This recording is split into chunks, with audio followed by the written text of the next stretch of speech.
You are my sons and daughters. If you do the things I say, and if you don't when you stand before me, you will be turned away. All my children, they will follow me, and my words they will obey.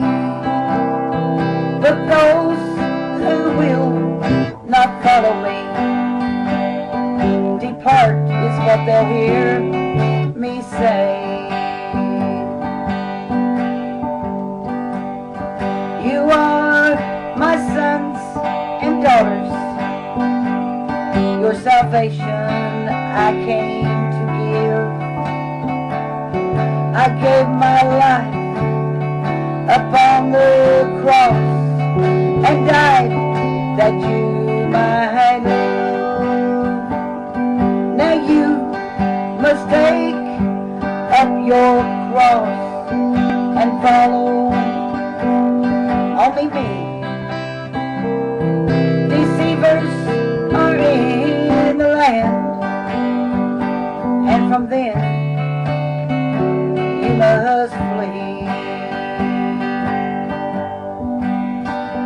Yes, you are my sons and my daughters. If you do the things I say, but if you don't when you stand before me, you will be turned away. All my children, they will follow me, and all my words completely obey. But for those who will not follow me or depart is what they'll hear me say.